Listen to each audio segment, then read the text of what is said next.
everyone, welcome to another video. Another fine day in Melbourne, sun shining, 21 degrees, fantastic. I thought I would do a video, sort of an informative video I guess, on riding gear. Yes. So I just thought I'd share my experiences with what I've gone through with my riding gear. So if you haven't guessed, you've probably seen it from the video, I'm using Alpinestars jacket and gloves.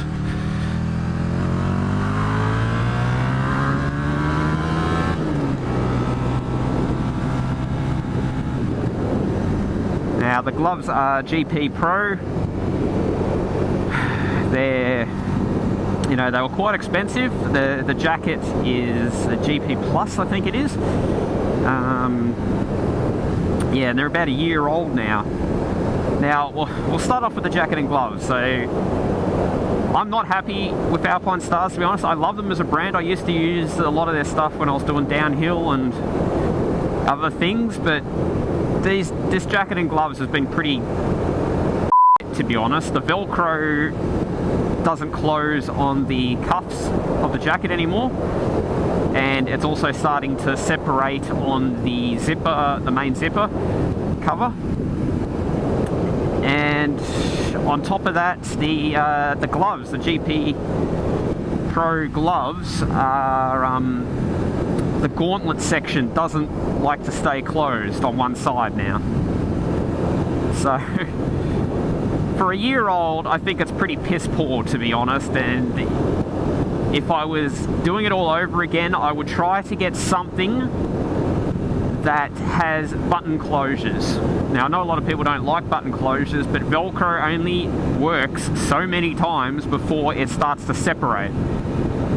And Alpinestars don't even stitch their Velcro by the looks of it. It's just glued on in most places. And I mean, it's stitched onto the cuffs, but the main bit, it's just glued together and the glue's already separating. So yeah, that was a bit disappointing considering the gloves were $250 and the jacket was about $600. But everything else on them are great. Like, the quality feels, aside from the Velcro, very good. No real wear marks or anything like that, but I also look after my stuff, so that gives you an idea of how long the Velcro will last, because if you abuse it, it's going to wear out even quicker. And I don't commute, keep that in mind.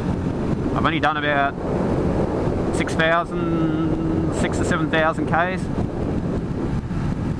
That's not a lot of trips, because I do quite long rides normally.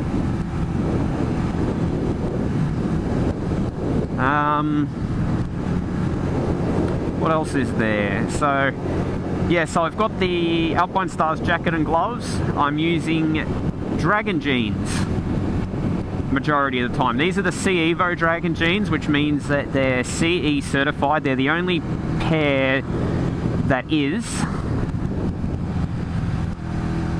They come standard with armour and everything. I'm not actually using the armour, to be honest, but the main reason I got them is because the Kevlar runs all the way around the jeans. So they're not just on the knees and the sides or anything like that. They cover the whole thing. And they also have a sports liner between the Kevlar, on the outside of the Kevlar, so you don't get any rash from it.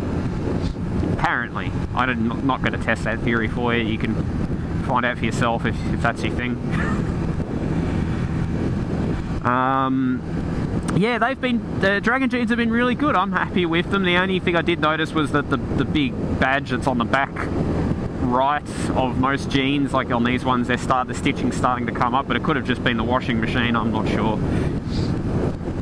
But very comfortable. I don't have any trouble wearing them in summer and winter. They're always warm. They don't get too hot in summer. I'm quite happy with that. For my boots, I am using the Dririders. They're not really boots, so to speak. I do actually have a set of Alpinestars proper sports boots, but they don't fit over the jeans, or sorry, underneath the jeans.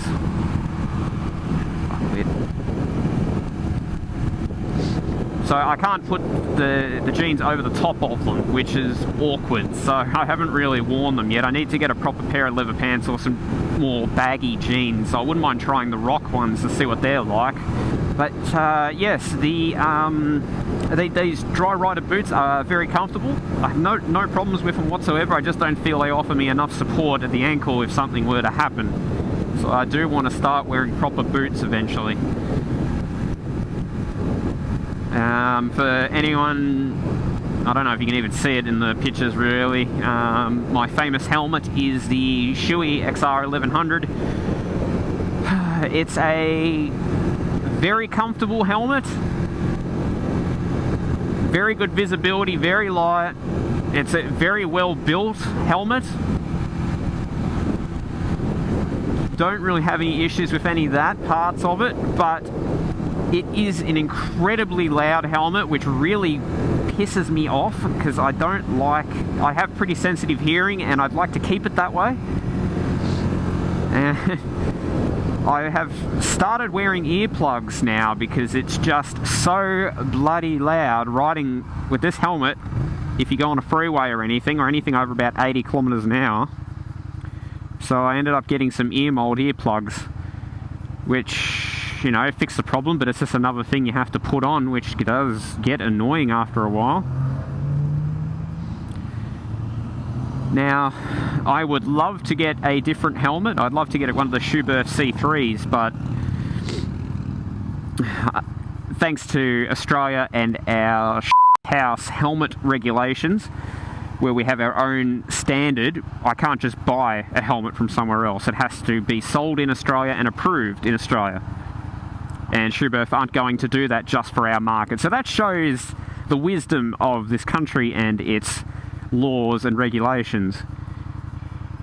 Because the Shoei is actually a very safe German-made helmet, very expensive, has drop-down visor and everything else in it, but probably the biggest thing about it is it's the quietest or close to the best for noise on the market.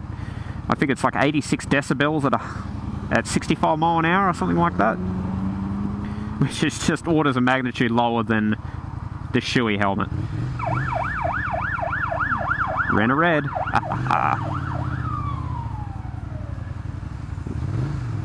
LOL. Eat it. He got f***ed up.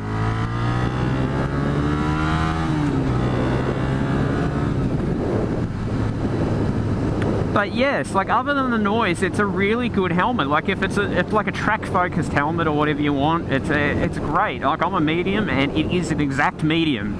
It's exactly what they say in sizing. On the other hand, I don't know if it's Alpinestars or the other brands, but the sizing for motorcycle gear is so random, it's not funny. Do not buy anything without trying it on, that's all I can say. I had a Denisi jacket that was 2 sizes bigger than this Alpinestars one, and it was the same, 2 sizes bigger, but it was smaller. So, work that out. It's just astonishing that the sizing, there's no real like they have US, EU sizing in you know, all the other countries as well, but they don't have any real correlation between the real world. You need to try it on and make sure it fits. It's the same with boots as well. My boot size is completely different to my shoe size, and I've always had the same shoe size no matter what brand I buy.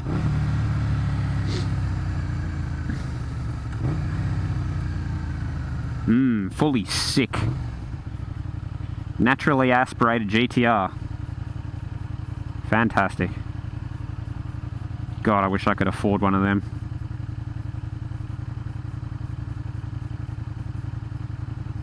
What possesses people to put body kits on f***ing crappy, naturally aspirated Skylines?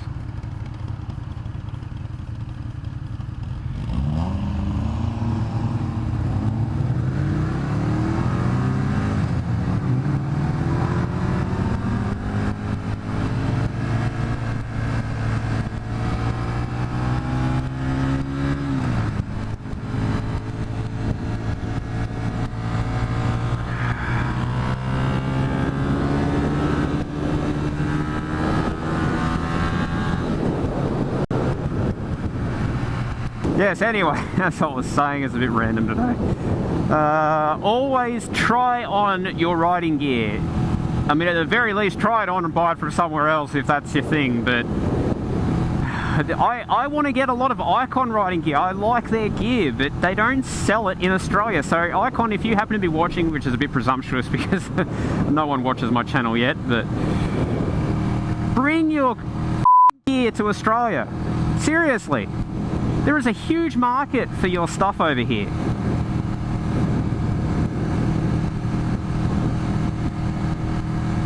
And it's just frustrating because there's so many good things that they make and they put a lot of effort into, and they just won't bring it over to Australia. That's very disappointing because basically if you want the higher end gear, you're looking at Alpinestars or Denisi. That's it. I mean, there's other brands obviously, but they're not, they're not as well known.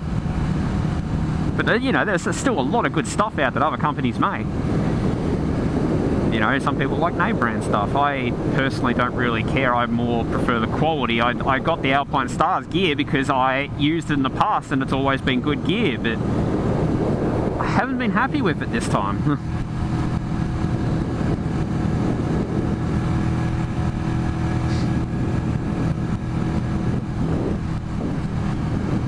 The same goes for Shoei, if you happen to be listening. Bring your helmets to Australia, please.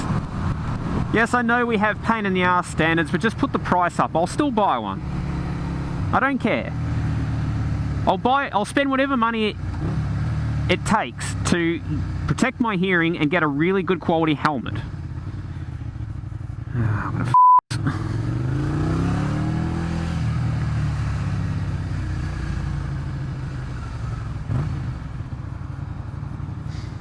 Yes, but I know that Jake is doing something with rock now, which is great to hear because I really like the look of rock stuff. For some reason I don't see it much in Australia though, even though it's supposed to be made, or at least developed here. But I don't know where it is. All I ever see is Draggin Jeans everywhere I go. I don't have a problem with Draggin Jeans. I think they're fine. They are bloody expensive, but yes, that's another thing that is interesting about motorcycle gear, is how expensive everything is. When you want the good stuff anyway. I mean, these jeans were $300 and something. I've actually got two pairs now. I've got one size bigger for when I get fat. And yeah, I got them for $100, so I can't work that out. They were from eBay, of course, so I don't even know if they're real. Probably why I'm not wearing them yet. Man, there are a lot of nice cars out today. I don't know what the hell's on. It's like there's a Targa on or something. But we would never do that because Australia does not like any form of speeding or racing. Anyway, I'll probably finish this video up about here. Just a closing comment to ICON, if somehow you do manage to watch this video. Every time I ask you guys, why aren't you in Australia? You say you are. You say you can get it in Australia. You can't. I don't know what your distributor is telling you, or it's just, it blows my mind. No one stocks your stuff here. The only possible place is AMX, but they don't carry your stuff. They might carry 1 or 2 items, and that's it. There's nothing else. So you guys need to kick your distributor in the ass or do something and push your stuff out there. Get it into Peter Stevens, just get it out on the market. See you later.